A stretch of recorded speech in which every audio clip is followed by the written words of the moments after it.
Well, let's head to Queensland now. Joining us live is the Chief of Staff of Pauline Hanson's One Nation, James Ashby, in beautiful Yeppoon for us. James, how's the vibe?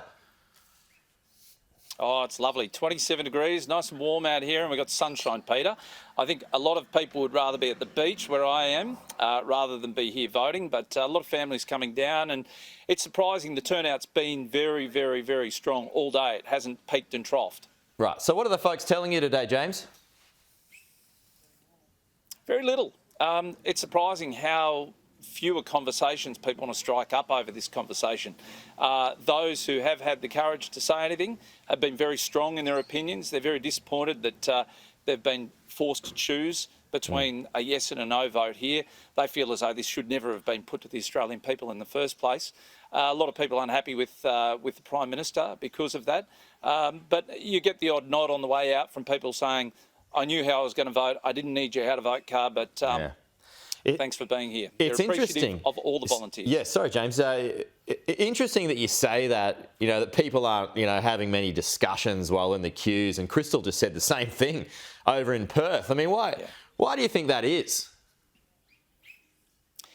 I think people have made their mind up. They've made this up weeks before. This has been ongoing. This has been, we only generally have to put up with a general election for 6 weeks. We have all had to put up with the arguments from both sides now for 6 months or more. That's why people are upset. I may make an observation here, Peter. I'm at a school here in Tarangambar, which is in Yeppoon.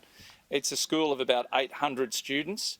They've got an Aboriginal attendance rate of about 11%, and yet there is not one Aboriginal representative on the yes side on this polling booth.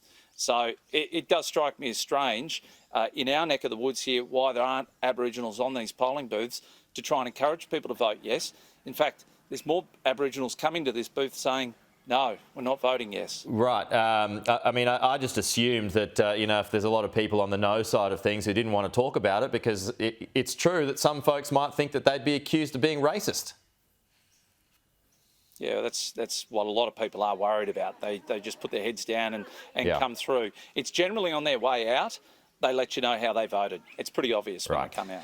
Hey, we've had a few Labor frontbenchers who've been on the program today, and they've been hammering the opposition for negative tactics, divisive tactics over the past several months now. What's your reaction to that? Well, there should be no negativity from either side here. At the end of the day, when this decision is cast in stone, we've had 44 referendums over the history of this nation since Federation in 1901, of which only 8 have ever been successful. It was a big ask to get this up. The Australian people generally get things right. In this circumstance, I think after tonight, we'll have a definitive answer on whether people want constitutional recognition and whether they want to establish a separate voice for Indigenous people. Apathy is a big thing. We don't want people sitting at home. If they're watching the program and they still haven't voted, you will face a fine if you don't vote. The best thing is go and cast it. It's only a few minutes. Walk into the polling booth. It's very simple. You write no or yes. You've only got 2 options. And just to wrap here, I mean, if it is unsuccessful, the likes of Peter Dutton, the likes of Pauline Hanson are going to get blamed by the government for driving that divisive language. Are you expecting that? I don't think so. I don't think if that's the tactic Labor want to undertake over the next couple of months, they will find themselves on the wrong side of the argument with the Australian people. Don't forget the Prime Minister only made government with a primary vote or a first preference vote of 33%. He's only hanging in there as government because he's got the cooperation of the Greens there. I think if he doesn't behave himself and if he doesn't try and move forward and unite the country as should have been his objective from the beginning, he will only alienate more of those people who may have voted for him in the last election, but they'll move well and truly away from him if he continues to divide the nation. I think there's 2 things the people of this country want to hear from the Prime Minister tonight.